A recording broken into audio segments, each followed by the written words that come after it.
নমস্কার, সকলকে স্বাগত জানাই পরম পূজনীয়া শ্রী সারদা মঠের পঞ্চম সংঘ অধ্যক্ষা প্রব্রাজিকা আনন্দপ্রাণা মাতাজির আনন্দময় জীবন এই ধারাবাহিক অনুষ্ঠানে। মাতাজি যখন সারদা মঠে ছিলেন, যে ব্রহ্মচারিণীরা অন্যান্য রাজ্য থেকে মঠে ট্রেনিং পিরিয়ডে আসতেন তাদের প্রতি মাতাজির বিশেষ স্নেহ ছিল। ধৈর্য ধরে সব বুঝিয়ে দিতেন। শুধু তাই নয়, পরে তারা কেমন কাজ শিখছেন সেদিকেও দৃষ্টি রাখতেন। সব কাজে উৎসাহ দিতেন। ভুল হলে বকুনি দেওয়ার বদলে ভুল শোধরাবার উপায় বলে দিতেন। একবার এক ব্রহ্মচারিণী ঠাকুরের ভোগ নামানোর সময় সিঁড়িতে হোঁচট খেয়ে ঠাকুরের থালা শুদ্ধ পড়ে যান। অনেকে বকলেন। মাতাজি কিন্তু অতি শান্তভাবে ডেকে বললেন, ঠাকুরের যে কোনো কাজ করার সময় কেবল জপ করবে, তাহলে কোনো ভুল বা অনর্থ হবে না। দিন কয়েক পরে সেই ব্রহ্মচারিণী আবার ঠাকুরের ভোগ নামাচ্ছেন। মাতাজি কোথা থেকে সামনে এসে পড়লেন এবং তিনি যাতে শুনতে পান এমনভাবে জপ জপ বলতে বলতে চলে গেলেন। বুঝতে বাকি রইল না, মাতাজি মনে করাচ্ছেন ঠাকুরের কাজ করতে করতে ঠাকুরের স্মরণ যেন হয়। মাতাজি খুব শিব ভক্ত ছিলেন। পূজ্যপাদ শঙ্করানন্দজির পূর্ণ জন্মতিথি শিবরাত্রির দিন তিনি বেলুড় মঠে যেতেনই। শেষ ৩-৪ বছর ছাড়া এর ব্যত্যয় হয়নি। শিবরাত্রির আগের দিন এবং বিজয়া দশমীর রাতে মঠে লুচি খাওয়ার প্রতিযোগিতা হয়।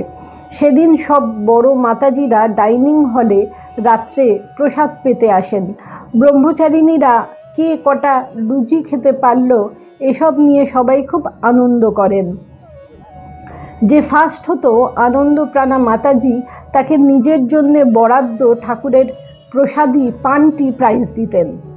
একবার মাতাজি এক ব্রহ্মচারিণীর কাছে জানতে চান সে কটা লুচি খেয়েছে।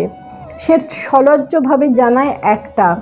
সঙ্গে সঙ্গে মাতাজি বলে ওঠেন, সবাই শোনো, এ একটা লুচি খেয়ে লাস্ট হয়েছে। একবার পূজ্যপাদ সংঘ অধ্যক্ষ স্বামী আত্মস্থানন্দজি, তখন তিনি রামকৃষ্ণ মঠ মিশনের সংঘ অধ্যক্ষ ছিলেন, তিনি পূজনীয়া শ্রদ্ধাপ্রাণা মাতাজিকে দেখতে মঠে আসেন।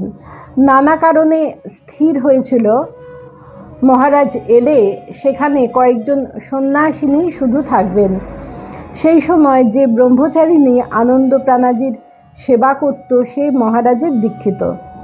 মাতাজি তার হৃদয়ের আরতি অনুভব করে সাধারণ সম্পাদিকা, তখন ছিলেন অমলপ্রাণা মাতাজি, তাকে বলে মহারাজের সঙ্গে তার দেখা করার ব্যবস্থা করে দেন।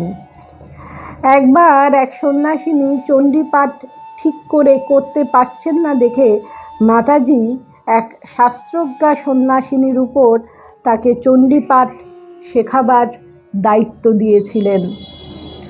শ্রী মায়ের কাছে মাতাজির খুব প্রার্থনা ছিল সঠিকভাবে চণ্ডীপাঠ না করাই সেই সন্ন্যাসিনীর যেন কোনো অমঙ্গল না হয়।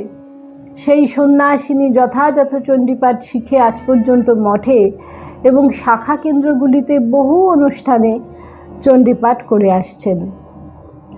2015 সালে মাতাজি ওঙ্কারেশ্বর, মহাকালেশ্বর, ত্রম্বকেশ্বর জ্যোতির্লিঙ্গ দর্শন করতে যান।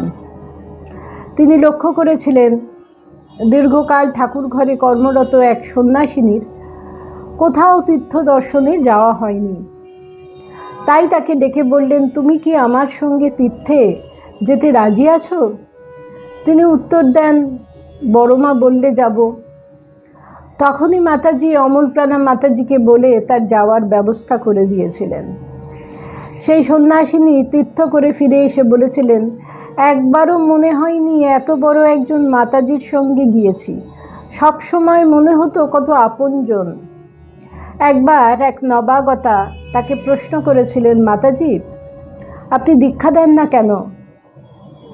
বলা বাহুল্য কারা দীক্ষা দেন সে সম্পর্কে তার বিশেষ ধারণা ছিল না। মাতাজি উত্তর দিয়েছিলেন, শ্রী মায়ের পারমিশন আছে,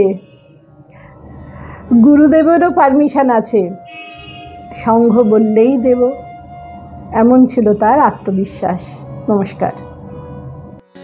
প্রাণারাম প্রাণারাম প্রাণারাম